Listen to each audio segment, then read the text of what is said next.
All right. Hello, everyone. This is Bill Van Orsdel from BookFuel with today's Wednesday web.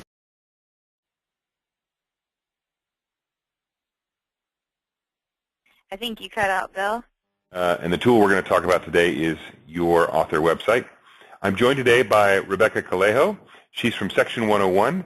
She is an expert in helping authors and other artists build their website so they can engage with their fans and find their super fans. Say hello, Rebecca. Hi, everyone. Thanks for joining the webinar today. I'm very excited to be a guest today. Thanks, Rebecca. So just before we get started, I want to let everybody know that I'm recording our event for playback later, and within 24 hours, you should receive an email, and the email should have a link to play back the whole webinar. So if you miss anything and you want to listen to it again, you're welcome to do so. You can also send a request to me, bill.vanorsdel@bookfuel.com. I am happy to send you the slides, but I just want to remind you at Rebecca's request, these are slides that are proprietary to Section 101, so please don't send them out to everyone else in the universe. We'd appreciate that very much. And also, I'd like a very interactive session. Rebecca and I will pause. We will take your questions. We will acknowledge them. We'll try to answer them right away, or we'll put them in the parking lot and capture them at the end or for a follow-up. I encourage you to throw a question up in the question box. I see David said hi. Hi, David. Thank you very much. So David can hear us well, too. Okay, so last element, checklist. You are ready to start marketing your author brand and maybe your books. Even if your book is not done, even if your book is not in the market, you need to have an author website. You're going to use this as the central place where you're going to start building your platform for your fans. And even if your book is not ready and not out yet, you should have one. You should have a blog on there. You should start building your permission-based email list. We'll talk about those. And really, this is pretty simple. If you have a computer and a web browser, you can do this. You don't have to be some HTML coding wizard to make this work for you. And Rebecca is going to tell us about how easy this is as she walks through some of the top tips for how to make a good-looking author website. So with that, I want to turn it over to Rebecca. She's an expert. They've helped a lot of authors at Section 101. And Rebecca, tell us a little bit about your background, and let's get started. Okay, great. So first off, just a little bit about what Section 101 is. And we are the premier website platform for authors. We also work with musicians and artists and other people in the entertainment industry. But we have all of the built-in features that you need to market and promote yourself, all on your own branded, personalized website. And what I do at Section 101 now is mostly I deal with partnerships and business development. But I've been with them for over 4 years, and in my past I've worked with tons of authors in developing their websites, from marketing strategies to creative development and implementation, and making sure that the authors are really achieving their goals on their website and across their online platforms. So that's just a little bit about me and Section 101. So today's topic, effective websites. You may be asking, why do you need a website? Why does it need to be effective? Well, websites are a vital part of any marketing plan, and it enables your readers to find you and your book online. It also increases your promotional efforts and your chances of discovery, and pushes and drives your sales. The good news is you don't have to be technologically savvy to have a beautiful and effective website, and Section 101 is a great solution for you. We can help you get started in setting up your website in minutes and train you on all of our amazing built-in tools. So with that, what we're going to do next. Rebecca, I want to jump in and ask you a quick question. So I know we're going to look at, you've got a lot of great examples, and we're going to look at a whole bunch of them. But one of the first questions I have for you is, so I know I need a domain name or a URL. It's going to be billvanorsdel.com, or it's going to be Bill Van Orsdel, or it'll be thebillvanorsdel.com, as though I'm the only one out there. So I think that you all provide that service, so I can register for a domain name through you. Do you have any advice, and tell me if that's wrong, and do you have any advice if I'm on the call today and I haven't already gotten my author, my artist website name, and I'm thinking about making one for my book or my series name or my pen name or my author name. What's your advice about domain names, other than get one tonight when you, as soon as this webinar is over? Yeah, that would be my first advice, to get it now. You know, if you don't have a domain name, you need to get one. If you don't have one and you start with us, soon, we can help you purchase that. You can also go to GoDaddy Network Solutions to get your domain registered. And what you really want to do is pick a name, use your actual author name or your pen name. You want to make sure that when you're picking a domain name, it represents your entire career, so that when you're publishing multiple books and series, that you can use your one website under your domain for everything that you do as an author. So your website should really be your online hub for everything that you do. If someone comes to your website and needs to find you, they should be able to type in your name and find it easily. So that's what I would definitely suggest, using your name. And if it happens to be a more common name, then I would suggest putting, if your name is Rebecca Calejo, you're an author, but it's already taken. Chances are Calejo's not taken, but I would put Rebecca Calejo author or Rebecca Calejo books.com. Just use something that helps define who you are a little bit more and makes it really easy for people to be able to find you. You want to use something short and sweet and memorable so that people can, once you meet them, they can immediately look you up and find who you are and see all your work online. All right, great. So I want to go pick a domain name that hopefully is my author name or at least my pen name. And this for me, by the way, this wouldn't work because in theory I want a website name that's easy to spell, easy to remember, like Section 101. You say that out loud in a group or in a conference or on the airplane, people can easily go to section101.com. Not so easy if you're Bill Van Orsdel, right? How do you spell Van Orsdel? So billvanorsdel.com is, while it's great that I have that, that's not a great domain name. And then, so let me ask you this. If I have to choose Bill Van Orsdel, if I can't get billvanorsdel.com or janesmith.com, would I be better off getting janesmith.net, janesmith.us, janesmith.org, or would I be better off getting janesmithauthor.com? What's your feeling about that?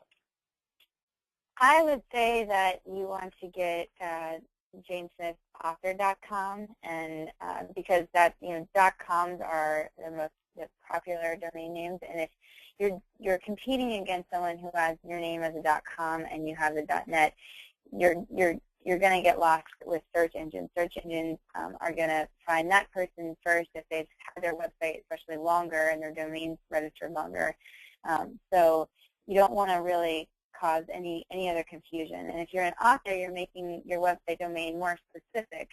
So that's also better for search engines and people to be able to find you more easily. If you have author or book in your domain name, people can search upon that. So I would suggest doing the janesmithauthor.com. All right. And you can always buy multiple domain names, so janesmith.author.net or books.net or .com, and you can all take those and redirect them to point to the same website as well. So that's an option as well.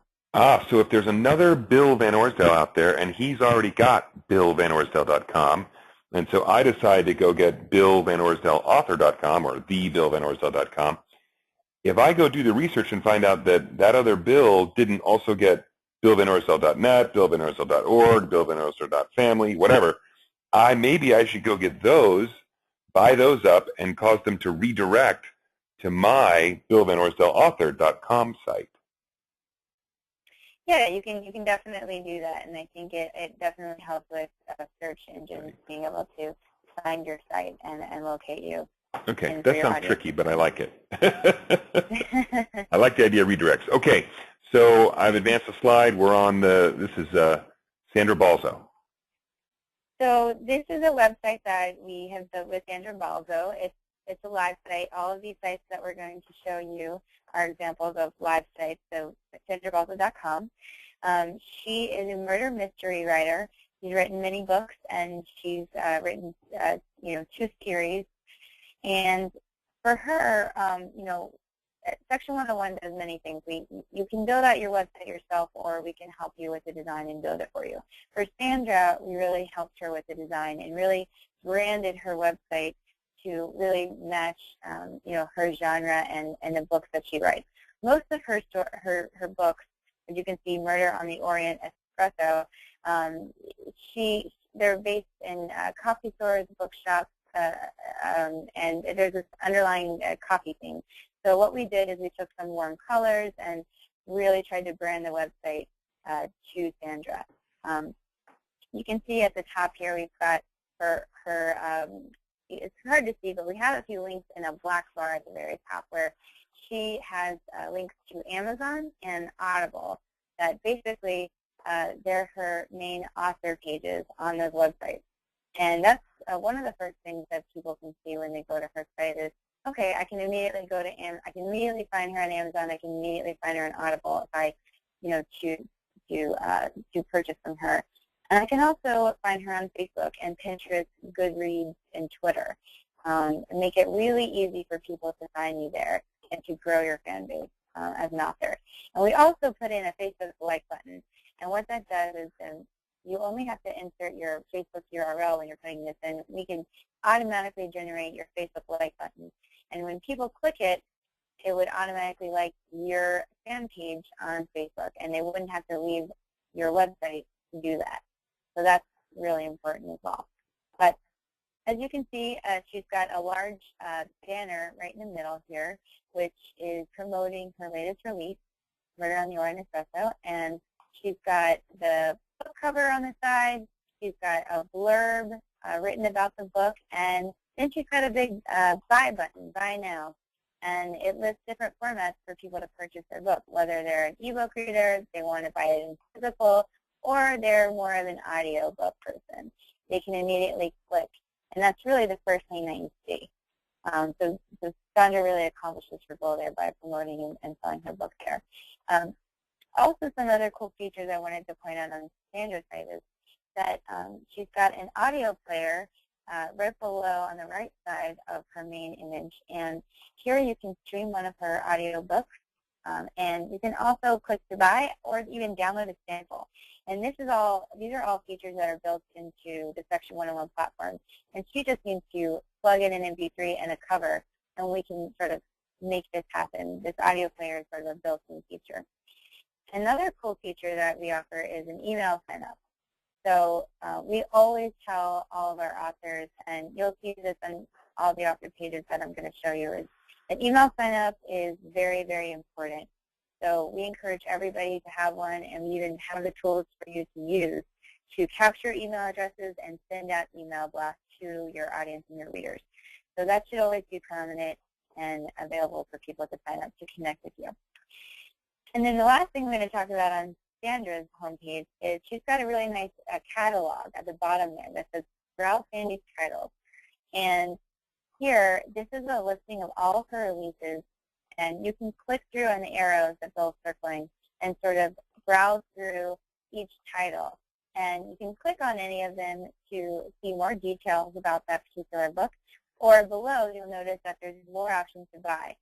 The more options you have to buy on your website, the more likely people are going to click through and purchase. So it's always a good thing to have those all up front and center on the website.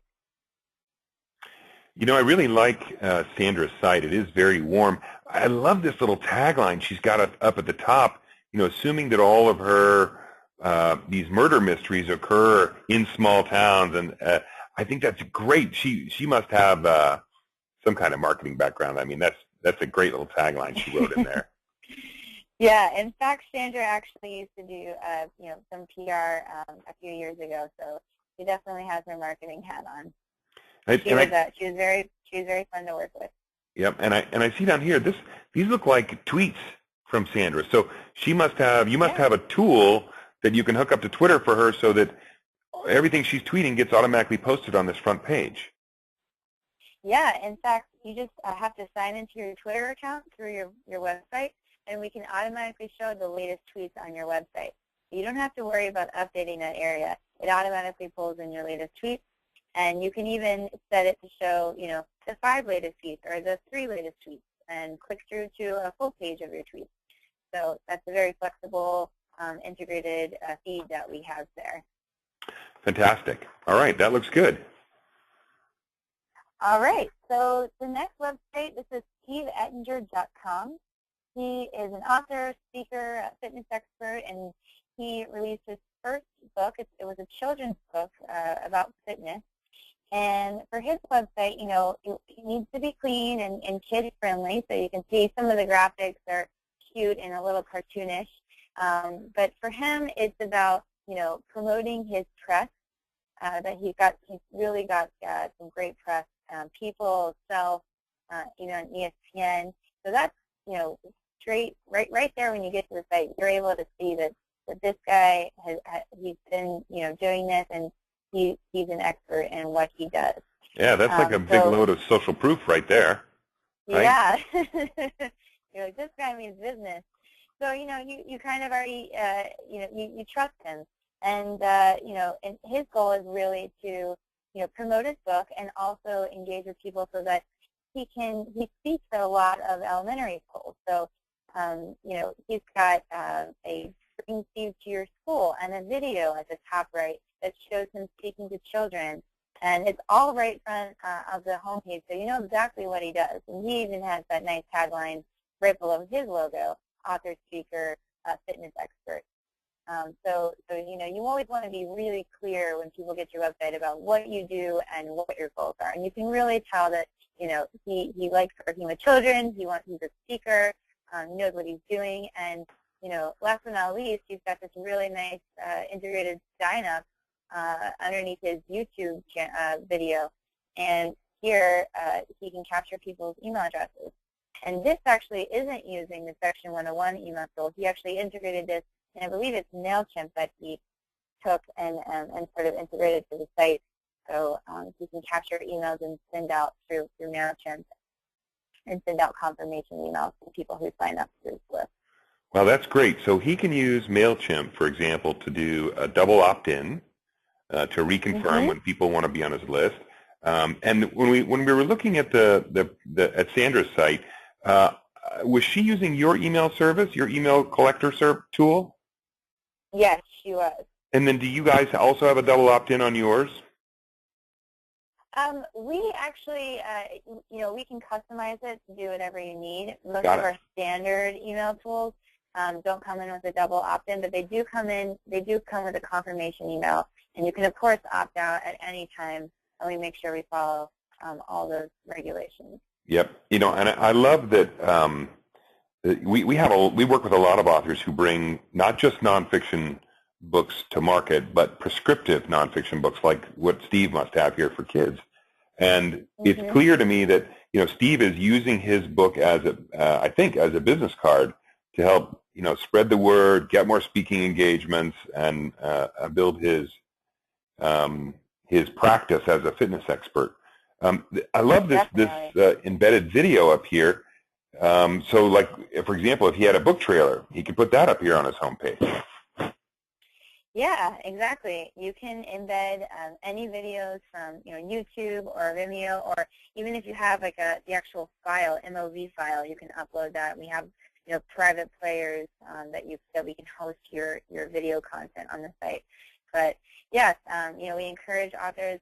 Book trailers seem to be becoming more popular these days, and we encourage all authors to have, especially if you have multiple books, to have a page on your website designated to that book, and to upload a trailer or any other specific content that relates to that book so people can find it on your website. So I don't have to use YouTube, for example, to host my video and then have it poke it through on your site. You have your own media server that will, avoid all those ads and the other things I don't like about YouTube, and let me just have my video be on my site unmolested.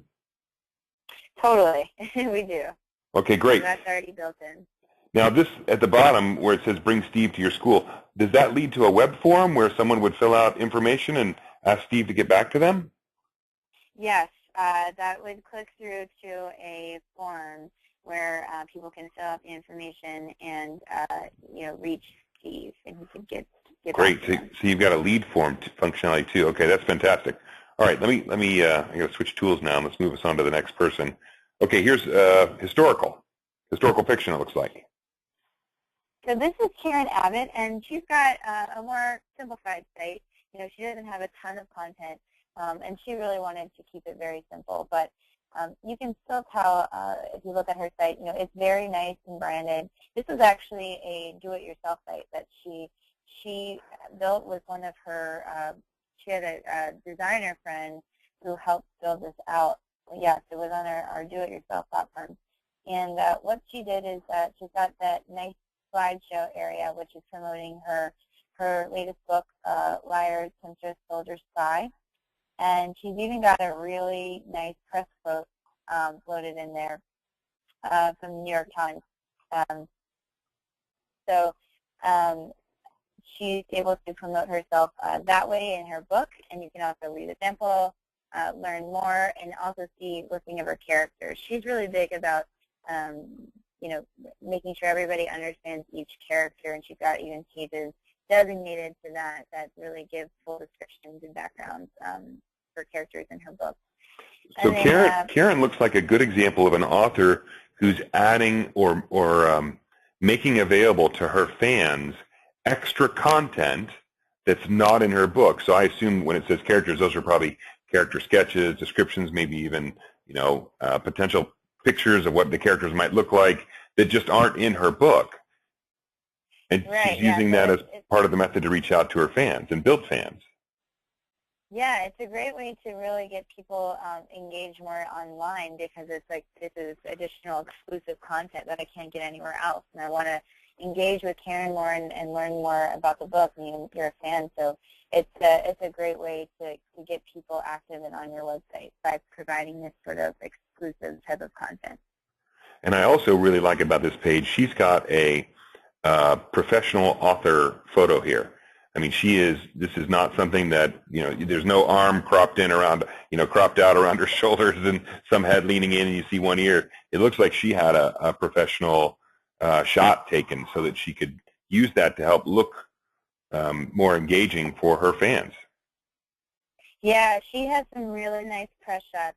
She takes it very seriously, and I think it's great when authors have a nice professional snapshot. It helps you, immediately see, who the author is. I think it's really great when authors do have a picture of themselves on the homepage, because people can sort of try to, they feel more, personal. It's you're learning more about them, and I think it's a really nice touch that she went out and got some nice photos done. So.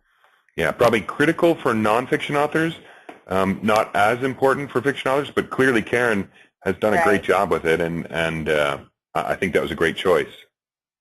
Yeah, definitely. Okay, anything else we want to talk about on this one? No, let's go to the next one. All right, this one looks like either memoir or a biography.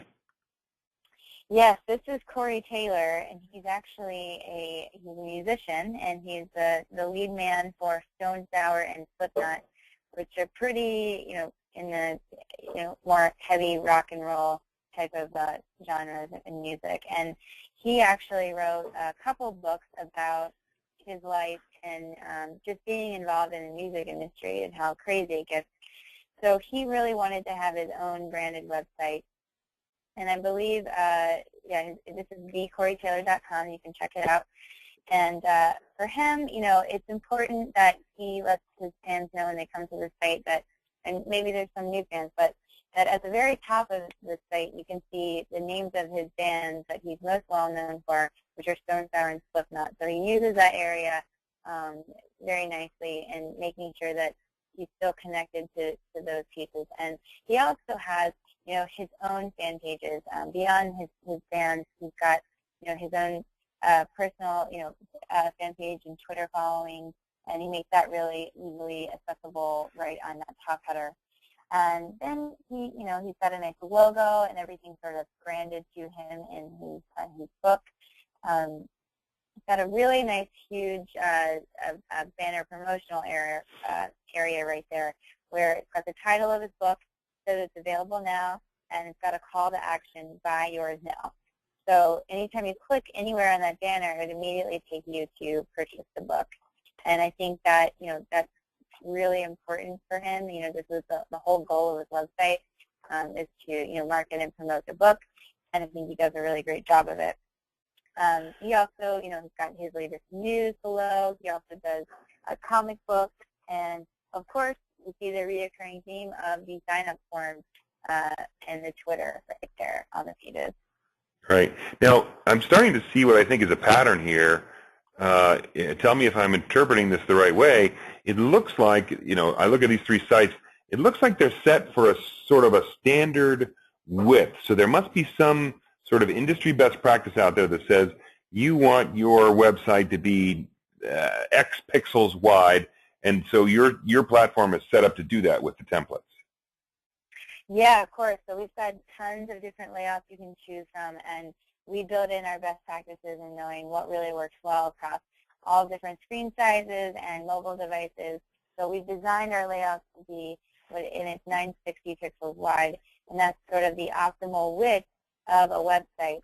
And you can also see that most of these authors that we're showing you today have their logo and their navigation and big promotional area all right at the top of the page. And we do that on purpose because we call that above the fold. And what Bill's doing is he's circling what it would look like if you were to go to thecoreytaylor.com. Most people would only see that part of the website first. And those have some of the most important elements. Obviously, to purchase the book is very important. So we make sure that anything above the fold, is really accomplishing the goal of the website. Because otherwise, people may not scroll, but hopefully they will. But in case they don't, at least you're still getting to promote the book. Got it. Okay, so you just took these. You had a little taller screen than most average web surfers do, and that's why it shows more. Okay, so now we're looking at the educational. This is obviously another nonfiction author. Mm-hmm. He's got a few different widgets on his page, doesn't he? Yeah, he's got he's got featured videos there, and those are pulling from YouTube, and those are some interviews that he's done. So Mike King is a professor over at Berklee College of Music, and he wrote a book called Music Marketing Book. And this website is really all about that particular book. And he does he speaks a lot. He writes a lot of blogs to engage with people and really educate them on how to market their music and grow their careers. He teaches a lot of online courses as well, which he works out. And one of the really interesting things that is different from the other sites we've been showing you is he gives away a free chapter of his book on his homepage. And there's a button that says Get It Now. And that's actually, if you click on that, you're required to sign up for his email list. But when you sign up, you're getting a confirmation email with a link to download a free chapter. So he's actually incentivizing people to sign up to his list and giving him something back in return of signing up to his email list. So yeah, so that's really that's cool. sort of a premium thank you. It's like, join my list, yeah. and in return, I'm going to give you the first act of my book, or the first couple of chapters, or the secrets to saving money when you buy cars. So now that Get It Now button and that little widget there, is that one of yours, or did he do that? Did he bring that in from somewhere else? So Mike King is really close with the company called Topspin Media. That's topspinmedia.com, and they provide an email platform. They mostly work with musicians, and he works with a music college. So he works with them, and they provided this widget and the ability to download. But anybody can use their service, and they have a great email marketing tool, and you can get analytics and stats when you send out email blasts and see who's opening and where they are when they open, and that sort of thing. So that's really valuable for him to use, and yeah, anybody can sign up for that. Yeah, but if I want to sort of keep everything I'm doing in sort of one place, for example, at Section 101, do you have a tool like this where someone can click and download a sample of my book, or download my book, or my first book of my series, which is for free? Or yeah, we do. So as I was showing you in the audio player, that was an example of how you can download an audio book, like when we were looking at Sandra's site. But yeah, you can also upload, PDFs of chapters and give them away for free on your site. You can require them to sign up to the email list, and when they click through to sign up, there's always a thank you page, and you can give them a free chapter of your book on the thank you page. So that would also, you can market that as, hey, sign up for my email list, and I'll give you a free chapter of the book.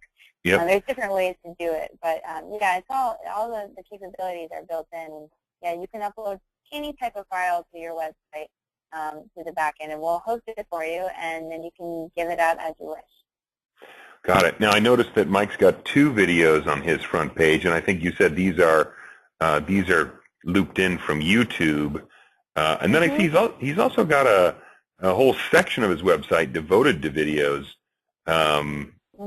What do you know about that? Are those all from YouTube as well? Are they from you as well? What's he doing there? Yeah, he uses Vimeo and YouTube, and what we have is we have a nice video layout page that's already built in. So all you have to do, say if you have a ton of videos and you want to, maybe there are a bunch of book trailers, or maybe you have book trailers and you want to try to organize them by series or so.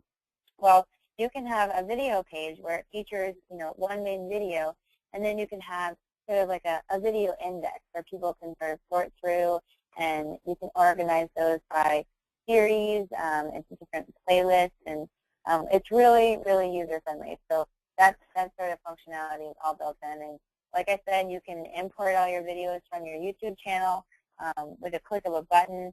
You can upload or embed Vimeo clips, videos, and you can also upload your own video files. Yeah. Got it. Now, I've missed 2 questions. I've been paying too much attention to my little highlighting exercises.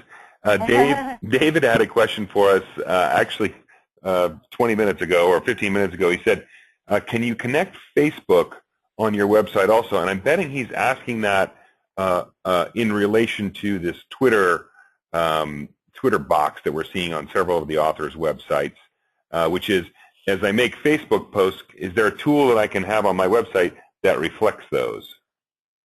Yes, totally. So Facebook actually, we don't have a built-in widget for Facebook yet, but Facebook provides you with tons of different widgets, and it's very easy to embed on your site. But what we think is, I think, is a really cool tool that we offer is the ability to publish a news item or a blog or a press piece, and you can actually push that out to Facebook and Twitter right from your website. So it's really easy to do. And what the goal of that is, you're pushing out some content, and you're also not publishing the entire thing to Facebook or Twitter, but you're posting a link back to your website. So it's sort of like, hey, I'm posting something. I'm posting a new blog to my website. Here's the title of my blog, a teaser. Now here's a link to my site to go check it out. So what you're doing is you're saying, hey, I've uploaded some exclusive content to my website. It's not on Facebook, but I want my fans from Facebook to go to my website. And that's great in driving traffic. And hopefully, when your fans and readers go to your website, they'll sign up for your email list. And then you'll always have that direct connection to that reader and to your fans. Because on Facebook, you never know if your posts are going to get seen. So we're always about publishing to Facebook and then driving traffic back, rather than having Facebook widgets on your website. So the idea here is that, number one, I create one blog entry, for example, and when I when I submit that blog entry on my website, because it's so easy to do, I click some check boxes and it goes out. I frame how it goes out on Twitter, on Tumblr, on Facebook, I don't know, maybe on Pinterest. And the idea then is that as a marketer of my author brand and my books, I want to drive traffic back to my website rather than necessarily generating traffic out on those social sites. I want those social sites to drive to me rather than the other way around. Yeah, I think that's really the ultimate goal, because in the end you're going to have all these different users on Twitter and Facebook, and you really want to drive them all into one home base so that you can really engage with them and showcase your brand. And your website's going to have everything you do, rather than Twitter, which is like, you can't really archive anything on Twitter. Things are hard to find. And then Facebook, you never know who's really going to see your post, maybe 10% of your audience. So at least with your website you're safe, and it's the content that you want to show people, and it's everything about you. Got it. Now, now Diana also has a question. She says, and this is perfectly relevant for me since I have a face made for radio. She says, what options do you suggest for your photos if you're not as young or beautiful as Karen? What's funny about that is we actually have a built-in image editor in our platform, so that when you're uploading an image, you can put really cool filters on them, like black and white or sepia. You can crop things, and you can make them faded a little bit. We actually have a more vintage filter as well, but there's things you can do within our tool that can help the images look great. Or you can always talk to. We have a graphic design team, and if you want us to ever do any work on a photo, we could also help you out there. And I have to say, Diana, I have never been very happy with my pictures, and a company that I worked at said, we all need executive photos, so everybody go down and meet with this. And the wonders that a professional photographer can do with filters and lighting and poses and funny comments, I think can help. So if you've got someone that does that, or can find a studio that'll give you the electronic images for not too much money, I would definitely take a look into that. Catherine's got a question. She says, would a different photo work, like a picture of you, a picture with your newly bought cat that you adore, and it's summer and you're in a dress and you're beaming with joy? No, it's not me, whistles. So so I think so. I just, the reason I recommend and like author photos is because whether I should be on hot or not, having a photo of me as an author just helps make me real and helps me connect with my readers. I mean, you could argue that the choice that Karen made here might actually be a risky choice. She's got a very, very good-looking picture here that might turn some readers off, or it might bring more readers to fold, or it might not. And you, right? So, in any case, let's look at the next one. Sorry, Rebecca, go ahead. Okay. Okay. So this is TimothyWLong.com. He is a horror and absurdo author, and for this website, I just really wanted to show just how different these sites can look. I mean, we took lots of, you see there's blood splatters everywhere. There's like the Twitter bird, and it's got blood dripping down from it. It really fits his genre and his brand. And so we helped him really personalize this and customize it to help readers really connect and feel like they're in sort of Timothy Long's world. You can see he's got that bloody hand in the background, and he actually changes his background of his site all the time, and it's so easy to do. So he's got tons of these gross photos that he's always shocking his fans and readers with every time they come to the site. But yeah, so yeah, his branded website. And yeah, like Bill was just showing, he does have the links at the top, and you can choose to have those links at the top of your website. You can choose to have that black bar with social networks. or you don't have to. It's just a nice option to have. It's sort of a big call out when people get to the site. Got it. Okay. His design is very dense. He's got a lot of information, a lot of text, a lot of photos, a lot of book covers. Compared to some of the other ones, he's choosing a denser layout. Yeah, and the great thing about this is, when we were working with him, we wanted to show, the fleshed out version of the site, which would be this.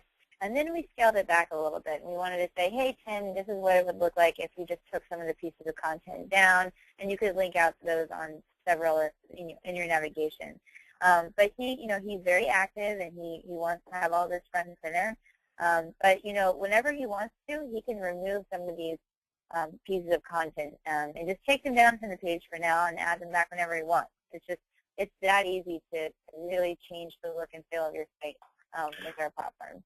Got it. And what's Tim's notes down here on the very bottom underneath the fold? The bottom right. Those are so that's really just about what he's up to. Maybe about what he's thinking. Maybe instead of a tweet, he just has some notes about a particular book. That can be whatever you want. We have some other authors that we've personalized a note section for them, and sometimes they even use that for specific books. So on specific book pages, like Sandra Balzo uses her notes as coffee tips, like how to make the best pot of coffee. So I think we're going to show you what a book details page on her website looks like, and I think she's got some of those on there, so we can show that in a little bit. Okay, great. So Julia Tagan, she is a romance author, and she launched this website with us with her new book, A Question of Class, and it was the first book that she wrote. And she wanted it to be very elegant looking and very simple and clean, which is, our designers, we all worked with her on this, and it looks very nice, very much in her brand. You can tell that she's a romance author right when you get to the site. Again, that she utilizes that top area to promote the book, and she's got her buy links built in there for, Amazon, iTunes, Nook, Kindle, and she's got a nice, more professional images as well, and also a link to her Goodreads. And, of course, she's got sign up and Twitter, and she blogs a lot, so she's got all the latest, which is under the slideshow, and that's, that she just blogs a lot about what she's up to.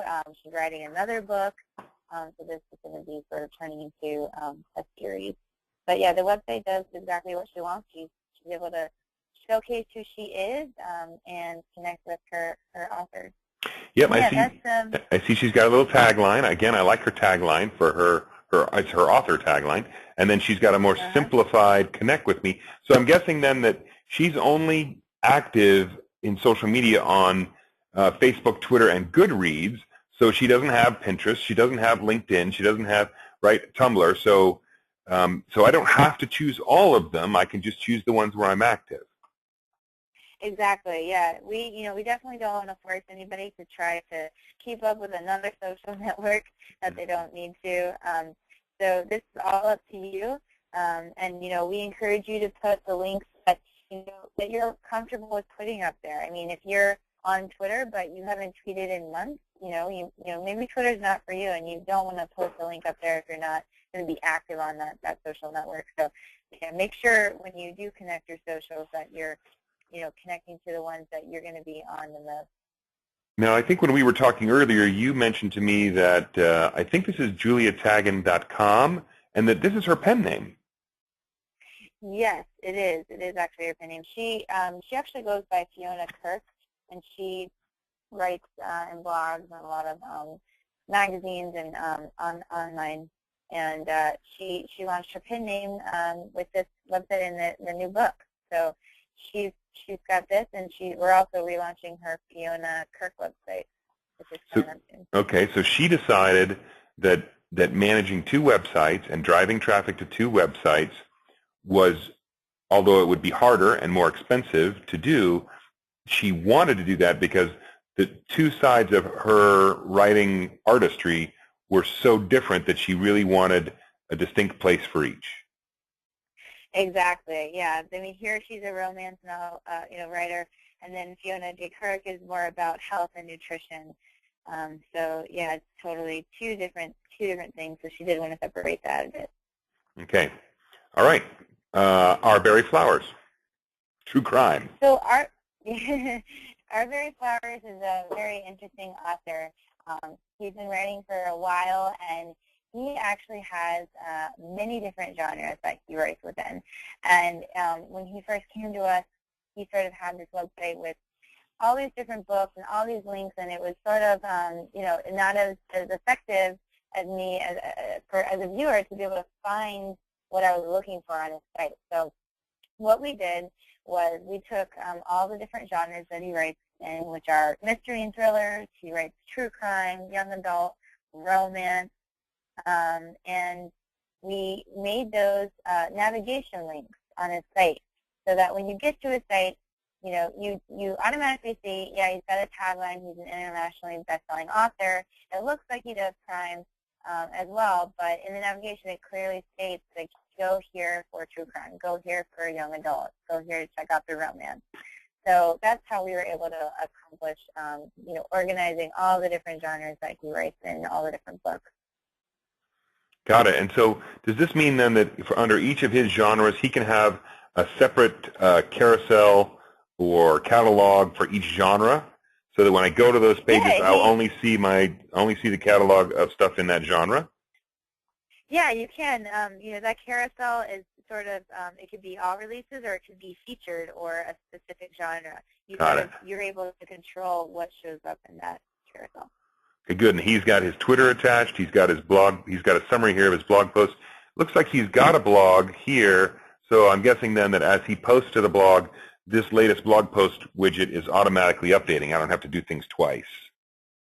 Exactly. So everything sort of flows as a feed. If you're posting a blog, anywhere you have a blog feed, it's going to automatically update that area, and it's going to show the latest post at the very top. So you don't have to worry about trying to reorganize your content.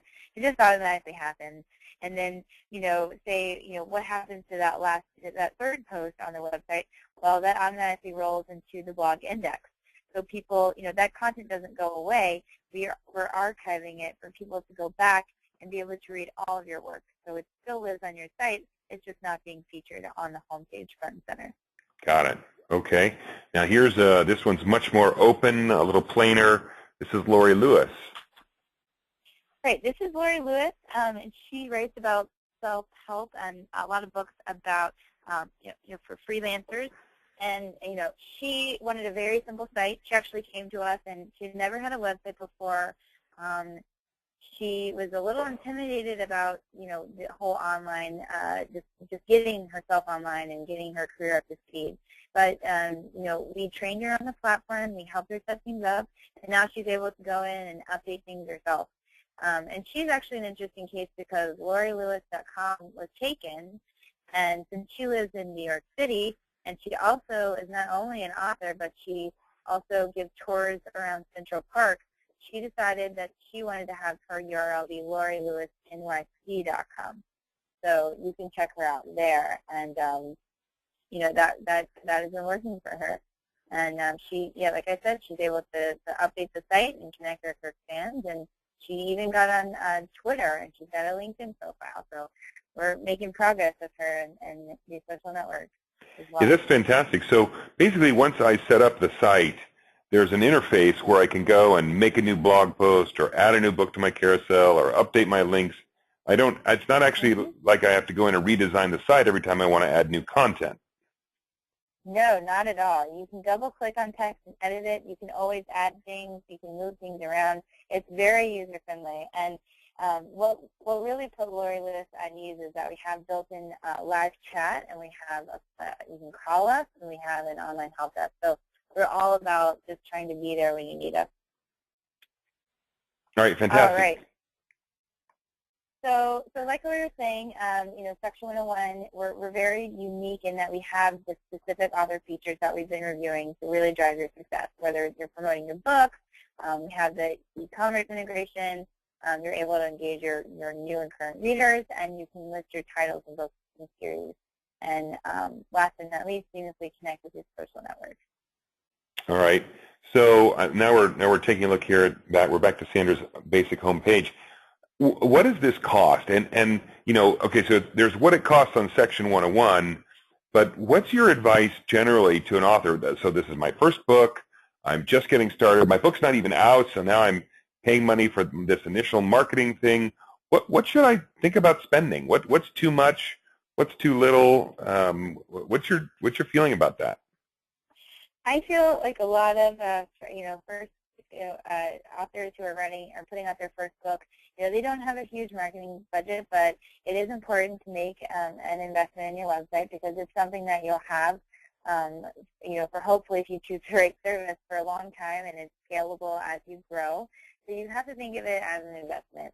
So you don't want to just hire someone for free or a friend to do it for free because you never know when that person's going to be available.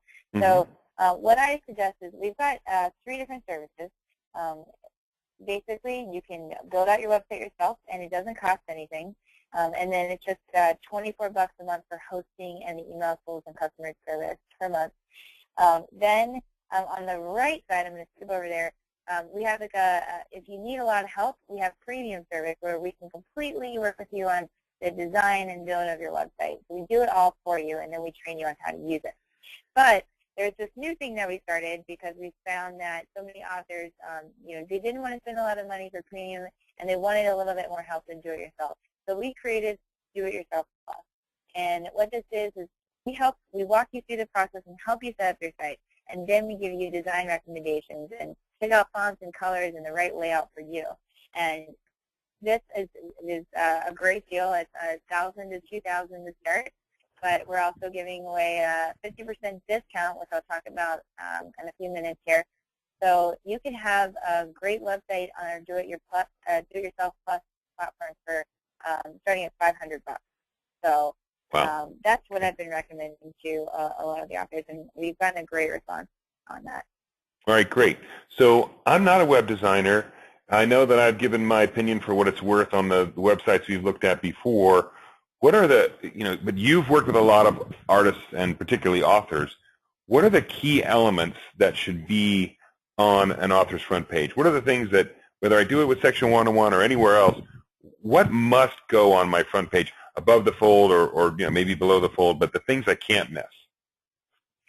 Oh, okay. So if you click through to the next slide,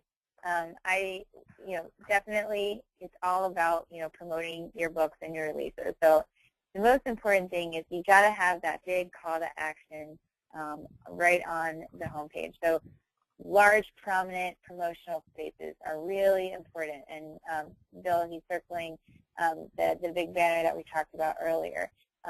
This helps people know what you're up to, what's the newest thing you've been working on, and here's where you go to buy.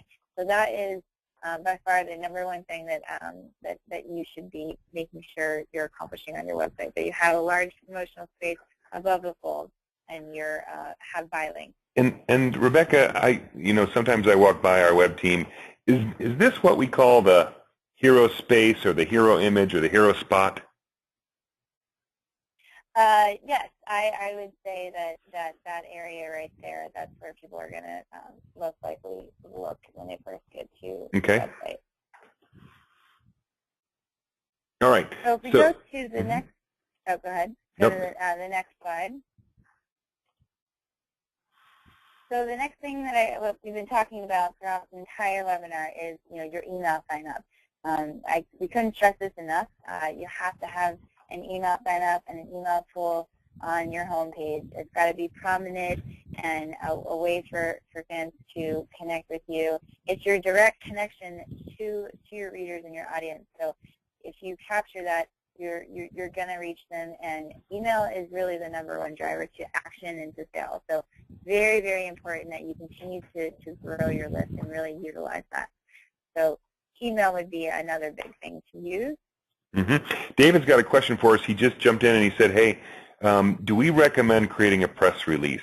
And if so, do we post it on the website somewhere? Do we link to it? Is it in do I have a press kit menu across the top? How do you feel about that? Yeah, actually, Sandra, I think, recently put up a press page where, she's got, for her, she's got a lot of press downloadable images that she put up that are high-res for print.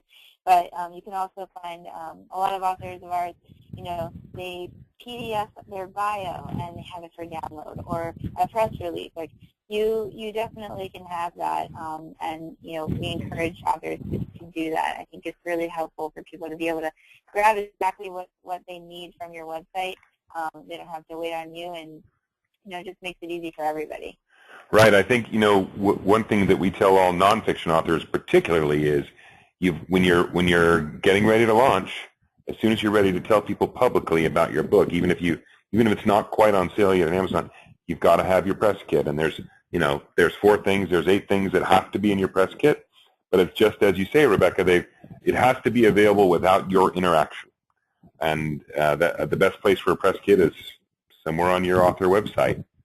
Robert's got a question. He says, are mouse over menus a good idea with several pages organized? I think I read that right. Are mouse over menus a good idea with several pages organized? I think what they're saying is maybe a sub-navigation, where if you click, you scroll over, maybe it's books, and then it lists the different books before you click on books page. Sort of like a drop-down sub-menu. Yeah. I think it's more important, anytime you have pop-ups on a website, most of the time, search engines can't really read that properly. So what we really encourage, and we can build pop-ups as well, or drop-down menus, but what we do is, like, for example, for the books page, we sort of list out all your books, and you can click through to read more information. So it's more of an I guess, visually appealing, and it gives you more information than just a simple drop down. And it's also better for search engines because you're actually putting that information on a page, it's actual text, so that you can be found. And information about your books will get picked up. And I think if I added something to that, Robert, I would say the following: that you have to keep in mind that many people will visit your website from a mobile device where they will not be using a mouse. And so no mouse over is going to work. So anything any expressions or menus or widgets that would only appear with a mouse over are literally invisible to your mobile visitors. And you're going to get a lot of mobile traffic to your site. Okay, Catherine's just reminded me that A, we're running out of time, and that B, we haven't told her yet how to do this 50% off. She hasn't found anything on the website. That's because it's a special offer. I think, Catherine, that Rebecca's going to tell us about that in a minute. We better jump forward here. So connecting with your social networks, looks like we've got lots of built-in widgets and pins available. Yep, we've covered this, integration, sharing capabilities, all that stuff's built in. Okay, great. And selling my book from my website, can I do it? Can I take print orders? Can I sell my PDF? How do I do that? So we have a great deep, easy e-commerce integration where you can enter in all the different retailers that you're selling from and have one click to buy. As we were showing you before, you have all the different formats that you can purchase the book in, and there's just buy links everywhere. We do have the ability for you to sell, we have a simple PayPal integration if you actually want to sell like physical books from your website, so we can do that. And we're showing you Julia Tagan now who, instead of the format icons, she prefers to use actual icons for Amazon, Kindle, iTunes, so you can do that as well. So the more, she's just showcasing all the places her book is available. Yep, so the short answer is yes, not only can I link out to the retail stores that are carrying my book, but I can also, I can take orders for print books. I could send people to the Barnes & Noble store where, assuming I'm in Ingram, they could buy my print book. And I also, at the very least, can link in through a third-party service like Gumroad and sell my ebook online as well. Okay, yes. Key features that we haven't talked about that we want to just in our last couple minutes here not miss. Yeah, so this is an example of a book details page. So if you were to click through to learn more about The Murder on the Orient Espresso, you see here on the first call out, you can sample the book. You can actually click through and read an excerpt of the book or listen to it on audio if you have it available. And of course, there's tons of promotions to buy. Then you also have the ability to post different promotions, and Sandra's got a Goodreads book giveaway. She built a widget and posted it on her site, so that's really great. And then at the bottom there, she's got upcoming events. So she's got book signings and things like that, and she can list those out there. And once that event passes, it automatically rolls to an archive and shows the next upcoming date. Got it. Okay. Here, this looks like a list of all my titles. So I've got some organization tools available. Yeah. Exactly. This is a nice preset layout that you can use. This is actually a series page, so it's really great for people to be able to find your series and then know what the order is. It's really easy. We've got the numbers all big and bold, and then you can even see the book details. You can buy it, and you can also put your own reviews in there. Any press reviews or any customer reviews, you can post those right in there. Yeah, I forgot to ask you before. I think I saw on Sandra's site or someone else's some sort of widget that looked like it was pulling reviews, live reviews, right off of Amazon onto my author page.